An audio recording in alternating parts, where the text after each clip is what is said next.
Assalamualaikum warahmatullahi wabarakatuh. Perkenalkan, nama saya Muhammad Irfan, NPM 2140602002 dari jurusan Pendidikan Bahasa Indonesia. Baiklah, di sini saya akan bahas materi tentang Islam dan iptek. Islam mendorong umatnya untuk mengembangkan ilmu pengetahuan dan teknologi. Berbeda dengan pandangan dunia barat yang melandasi pengembangan iptek untuk kepentingan material. Islam juga mementingkan pengembangan dan penguasaan iptek untuk menjadi sarana ibadah. Selain itu, iptek juga sebagai pengabdian muslim kepada Allah dan mengembangkan amanat khalifatullah di muka bumi untuk berkhidmat kepada kemanusiaan dan menyebarkan rahmat bagi seluruh alam. Suprotjo Puspo Sutarjo dalam tulisannya yaitu Posisi Al-Quran terhadap ilmu dan teknologi mengatakan bahwa bagi umat Islam yang beriman kepada Al-Quran, belajar mengembangkan ilmu pengetahuan dan teknologi merupakan atribut dari keimanannya. Secara jelas juga telah ditunjukkan bahwa orang-orang berilmu akan memperoleh pahala yang tidak ternilai di hari akhir. Belajar dan mengembangkan iptek itu merupakan bentuk keimanan seseorang menjadi daya penggerak untuk menggali ilmu. Memandang betapa pentingnya mempelajari ilmu-ilmu lain yaitu selain ilmu syariat, yakni iptek juga. Dalam perspektif Al-Quran, Mehdi Gulsani dalam bukunya yaitu The Holy Quran and the Science of Nature mengajukan beberapa alasan. Yang pertama, jika pengetahuan dari suatu ilmu merupakan persyaratan pencapaian tujuan Islam sebagaimana dipandang oleh syariat, mencarinya merupakan sebuah kewajiban karena ia merupakan kondisi awal untuk memenuhi kewajiban syariat. Yang kedua, masyarakat yang dikehendaki Al-Quran adalah masyarakat yang agung dan mulia, bukan masyarakat yang takluk dan bergantung pada non-muslim. Quran Surah An-Nisa ayat 141.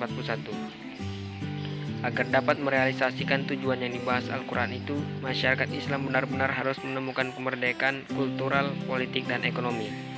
Yang ketiga, Al-Quran menyuruh manusia mempelajari sistem dan skema penciptaan keajaiban-keajaiban alam, sebab-sebab, akibat-akibat seluruh benda dan organisme hidup.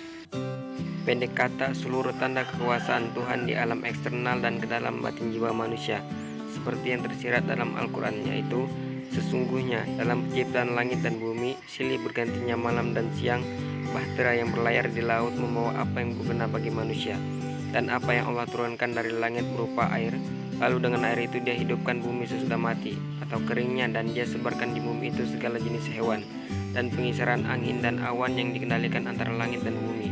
Sungguh terdapat tanda-tanda keesaan dan kebesaran Allah bagi kaum yang memikirkan.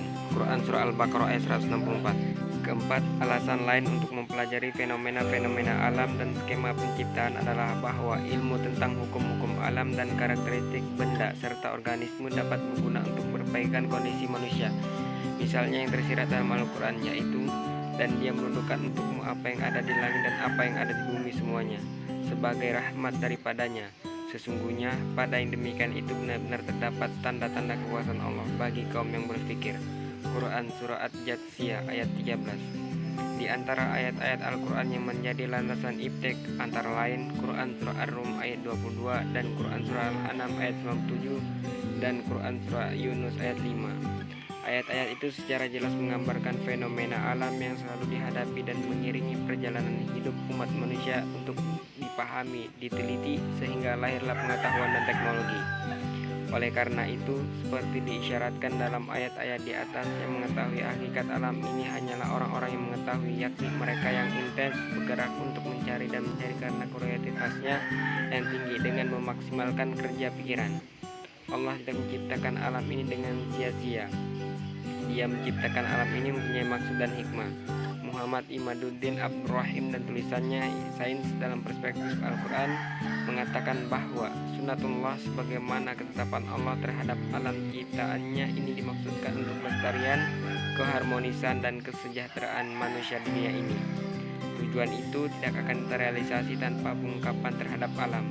Oleh karena itu, usaha-usaha manusia untuk mengungkapkan rahasianya alam ini juga harus diselaraskan dengan tujuan penciptaan sebenarnya. Apa keterkaitan Islam dan iptek?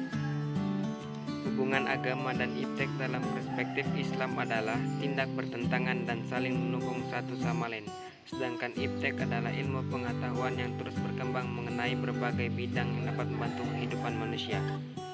Pengertian iptek dan kaitannya dengan Islam. Untuk memperjelas, akan disebutkan dulu beberapa pengertian dasar.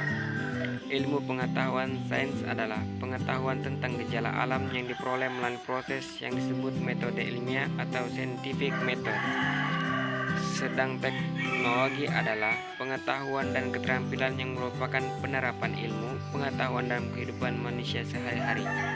Perkembangan iptek adalah hasil dari segala langkah dan pemikiran untuk memperluas, memperdalam, dan mengembangkan iptek. Peran Islam dalam perkembangan iptek adalah bahwa syariat Islam harus dijadikan standar pemanfaatan iptek. Ketentuan halal haram, hukum-hukum syariah Islam wajib dijadikan tolak ukur dalam pemanfaatan iptek. Bagaimanapun juga bentuknya, iptek juga boleh dimanfaatkan.